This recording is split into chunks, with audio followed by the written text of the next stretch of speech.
So I'm always banging on about how important the sun is.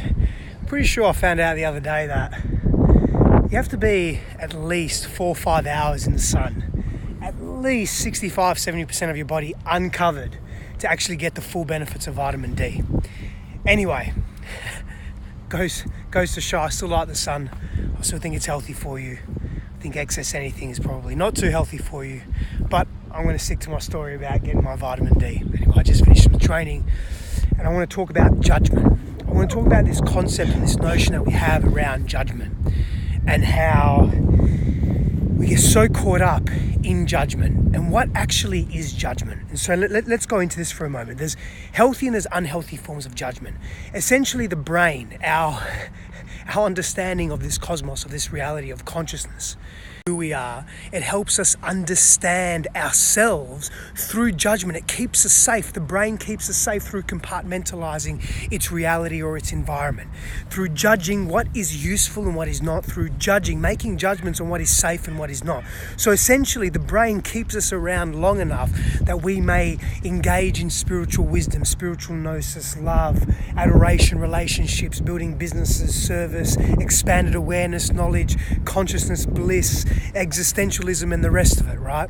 And so judgment plays an important part in our lives. It plays an important role. Where we suffer with judgment is when it becomes excessive and extreme, and when that judgment is turned inwardly, i.e. shame, i.e. we become self-critical, we evaluate ourselves from a place of deficit, a place of negation, a place of not being enough, not being good enough, not being healthy enough, not being smart enough, not being wise enough, simply not fitting in. When we have these judgments, and then when we attach an emotional construct or a series of emotions to these judgments, what generally happens is we become skewed in our perspective, we become narrow-minded, and we become rigid.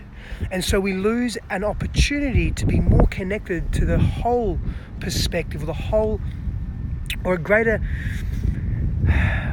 involvement of what is wholly occurring in our environment. So hello to everyone, thank you so much for joining. I appreciate you being here. We're speaking to judgment today and how we get caught up in this notion of we can't judge, don't judge. So we have to judge to some extent. You have to make a decision. Every time you make a decision, you're effectively making a judgment. Judgment resides on a spectrum. Every time you make a decision to say, that's good for me, that's not good for me, I'm moving towards that, I'm going to retract. You're making a judgment call on what serves your needs, consciously or unconsciously, what serves your highest values, consciously or unconsciously. So let's move away from this notion of, we can't be judgmental. It's hypocrisy. And again, hey, guess what? There's nothing wrong with hypocrisy, because hypocrisy indicates that we're in a transition phase. Hypocrisy tells us that we're making a decision to be something different, to be someone different, to express in the world differently to how we have expressed in the world. And so judgment, it's a natural part of our existence. It's how we relate to it. It's how we interact with judgment that really defines our path.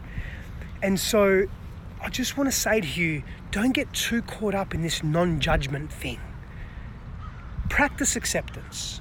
Practice solace. Practice critical reflection. Practice making decisions that are healthy for you. Practice expression in healthy boundaries. Practice being discerning in what you bring into your life, what you attract into your life, and what you don't attract in your life. Practice being clear, exerting authority over your own sovereignty, over your own being, your body, your mind, your spirituality, your emotional self, your relationships. Practice these things.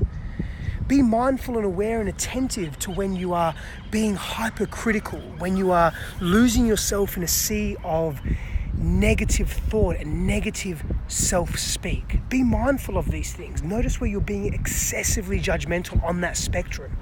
And know when you're actually making choices and decisions to keep yourself safe and what's best interest for your values, for your highest purpose.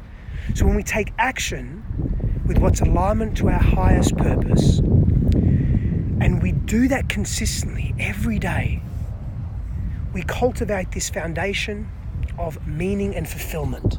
And in that, true happiness is derived. So get your sun, make some choices, be decisive, be attentive, be present to what you're doing and what you're being and the decisions you're making, what you're thinking, what you're feeling, who you're spending your time with, and let it be okay to make judgments. But if those judgments are excessive, those judgments are extreme, if they're laden with emotional charge, they're probably not healthy for you in the long run. They're probably not sustainable. And they're going to cause a mind-body effect that hurts the body, that causes the body pain, discomfort, and dis-ease or disease. That's all on judgment. Have a fucking amazing day wherever you are. And if it's not an amazing day, don't judge yourself for it. Observe. Go to observation as a first port of call. Power and blessings to you, people.